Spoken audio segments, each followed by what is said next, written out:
Four Downs with Rich. Here we go. First down. So here we go. And that's the hashtag of how we start this Four Downs. The Pittsburgh Steelers, it was announced today that Big Ben is suffering an injury to his pec and that it will affect his ability to practice this week in advance of the Steelers taking on the Cincinnati Bengals. And this only serves to make my first down even more urgent. The Pittsburgh Steelers must establish Najee Harris. Must.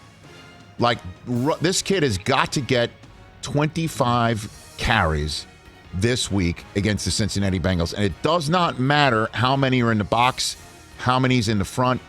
Keep on running him.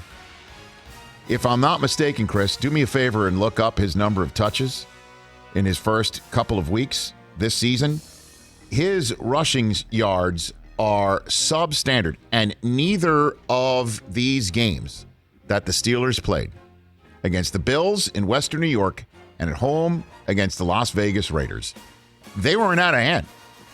They were only down by 10 against the Bills, and it was not running away from them against the Las Vegas Raiders. So Najee has 17 touches in week 1, 15 in week 2. It's just and he's getting touches in terms of catches. I mean, he's rushing. Yeah, so only 26 total rushes. Over 2 games. 6 catches. Let's go. Pittsburgh. Let's go. Like, feed him and force feed him down the throat of the Cincinnati Bengals. Gotta do it. Gotta do it and keep going. He's seen worse in the SEC than 7-8 man boxes. Let's go. Gotta do it. Gotta get that balance and gotta get it fast. That's first down here on the Rich Eisen Show. Second down. All right. Another thing for you to look up, Christopher. Okay. Look up the statistics of the newest dynamic duo in the National Football League. We're talking about, we saw last night, Rodgers to Adams, right? Mm-hmm. Talk about Brady to any of his receivers. Keep on keeping on with Tyreek Hill and Patrick Mahomes. That's a good one right there, right? We've got Josh Allen and Stephon Diggs was the newfangled duo last year, and they are going to do what they're doing this year. Kirk Cousins to Justin Jefferson. I mean, Jefferson does a lot of the heavy lifting sometimes, but Cousins has got to be the one to deliver the ball to him, right? Yep. Here's your newest dynamic duo right here in Los Angeles. Send up the Ram signal for Matthew Stafford and Cooper Kupp. Cooper Kupp is in the top 5 in receiving yards right now, and Stafford, as we know, didn't post as gaudy of a stat line in week 2 in Indianapolis as he did in week number 1, but you know who did? Cooper Kupp. So even when Stafford is not having his best passing day and throws his first interception of the season, you know who's getting his? Cooper Kupp. The Rams with Stafford going vertical, going short game, going quick game, going everywhere with Cooper Kupp. That is your new dynamic duo here in the National Football League, and I can't wait to see it going on right now. 271 yards in 2 games. There you go. 21 targets, so he's looking for him. He's looking for him. He's finding him, and for some reason, it's amazing how we talk about the Rams offense, but we never talk about, how these receivers are some of the best in the game with Woods, and obviously they've got their own Jefferson and Van Jefferson.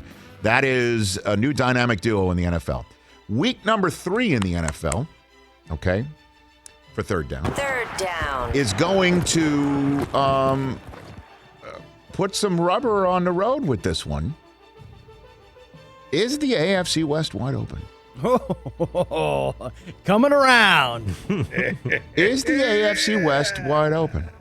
In terms of? Well, in terms of winning it. I think it's a crazy supposition because the Chiefs are the Chiefs. Chris Long, earlier this hour, had a terrific line saying that the Chiefs' defense is good for the NFL because everybody's sick and tired of watching the Chiefs just roll it out there and put points on the board. And it's like a video game. And the Chiefs' defense is giving up rushing yards. Now, they did just play 2 of the best rushing offenses in the NFL, and the Browns and the Ravens, to kick things off. And we'll see what happens with the Chargers, who aren't very well known for running the football, but Herbert can stroll in there and perform just like Phillip Rivers. Every time the Chargers used to go in Arrowhead, let's just say the Chargers do win that one. And then the Raiders take on a Miami team that could be starting Jacoby Brissett, and the Broncos taking on the Jets. Even if the Chargers lose this one and the Chiefs win and they're 2-1, the Raiders and Broncos look like they've got 3-0 potentially right there in front of them. And if I told you the Chiefs are going to spot the Broncos and the Raiders three dubs to kick off the season, you'd be like, okay, tell me more. How about the fact that they can't stop people potentially on defense for Kansas City? And if they make one mistake towards the end of a game, you might be able to get them. Again, I think it's a crazy supposition, but Week 3's results might give a little bit more life to this conversation. Let's go fourth down. You think we need one more? All right, we'll get one more. Well done. Oh, Mikey, that was awesome. As he goes and gets the hot take playing. Always the highlight of 4 downs every week on a Tuesday. Rich Eisen, what are you going to do for us? What happens when people of an advancing age get behind the wheel of a car? Well, it's dangerous. a little. They usually get a little slower, right?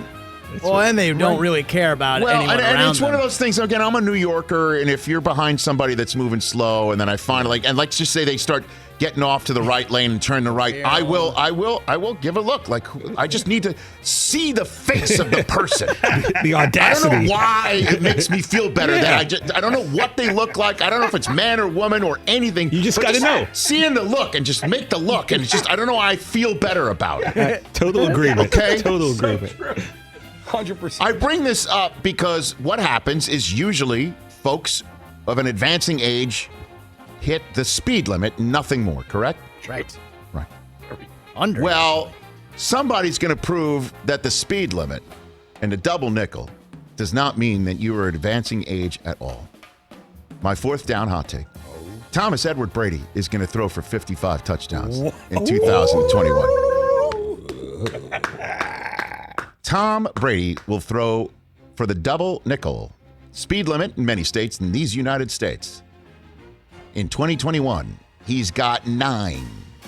All he needs to do is throw 3.06 touchdowns on average in the final 15 regular season games this year. And he's got right on the head 55. And you tell me, you hold him to 2 one game, guess what he's going to do in a couple weeks? 4 or 5. Yep. On average, just 3 a game. That's it. Rest of the season. He stays healthy, he's going to do it. And then we'll talk about asterisks, extra games, and all that sort of stuff. What if he does it in 16 games? Oof. He might just. Think about it. Last year, he was learning it. Last year, he was learning how to get to the facility And from at his rental. 40. Last year, he was learning about everything about living in Tampa, working with this offense, working with this coaching staff. Now, it's all routine. Now, it's just point me to the spot on the practice field where you're putting the kiddie pool to shoot Tommy and Gronky. And we'll just keep hooking up. Gronky's better. The offense is better. I mean, he's Antonio Brown's there from jump, not midseason. Fournette's already up to speed from jump, not midseason. That's my 4 downs. You missed one of his throws. What's 56 is going to be a trophy from one boat to another. Got to add that in. Well, look, Rich, you know I'm with you because I picked Tom to win MVP before the season. And like I said, it's so strange that I'm wearing the Tom Brady trophy toss on my T-shirt. There you go. today, so That's 56. I love That's my hot take. 55. Hey, you watched all the way to the end. Thanks for that. Watch more right here.